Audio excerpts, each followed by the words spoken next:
건강백세라는 말이 처음 들리던 시절만 해도 인류에 대한 축복으로 여겨졌습니다. 근대 이후 식량의 증상과 보건의료의 향상으로 실제 늘어난 인간의 수명은 인구수 증가에 큰 영향을 미쳤고 우리나라에서도 예외는 아니었죠. 하지만 건강백세는 온전한 축복일까요? 건강백세가 축복받은 일이 되기 위해서는 임종 직전까지 남에게 간병받지 않거나 최소한의 시간을 위탁한 후 죽음으로 이르는 사람이 많아야 할 것입니다. 그런 분들이 주변에 점점 많아지던가요?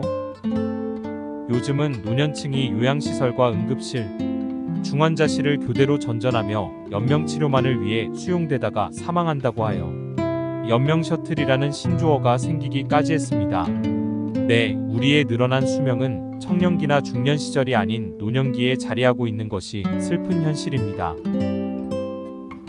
늘어난 수명만큼 건강을 유지하자고 섭식과 운동을 통한 건강관리가 모두의 가장 뜨거운 관심사인 것은 사실입니다. 하지만 육체만 늙습니까? 그러면 얼마나 좋을까 싶지만 정신은 노화되는 것이 눈에 보이지도 않게 늙어버립니다. 건강관리 열심히 해서 튼튼한 노인은 많아진 것 같기는 한데 그분들이 정신도 늙지 않게 관리를 잘하셨을까요? 어른다운 어른이 많아서 원활한 안정적인 사회가 이상적이라고 보면 지금은 그런 세상은 아닌 것으로 보입니다. 먹고 살기 힘들었다는 시대적 면죄부를 가지고 성공을 향하다 못해 탐욕으로 찌들어 버린 채 하루하루 죽음을 두려워하며 허망하게 시간을 보내는 것이 적지 않은 노인들의 안타까운 모습입니다. 나이가 들면 젊은 사람이 잘할 수 있는 일들은 당연히 부족해지고 어려워집니다. 그런데도 젊은 사람만큼 몸을 쓰고 머리를 쓰겠다는 욕망은 부질없는 일입니다. 젊은이가 잘하는 것은 젊은이에게 맡기고 나이 들기 전에는 알 수 없는 깊이 있고 호흡이 긴 해안을 갖는 것이 노화되지 않은 정신을 가지는 것입니다.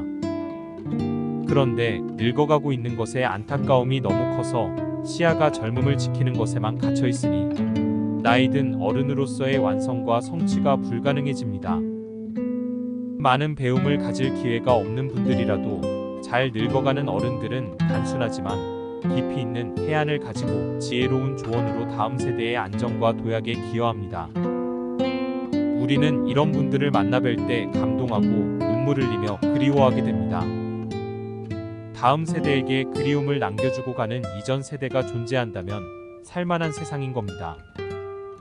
지금의 세대 간 갈등은 여러 원인이 존재하겠지만 먼저 갈등 해소의 계기를 만들어야 하는 책임은 분명 앞선 사람들에게 있습니다.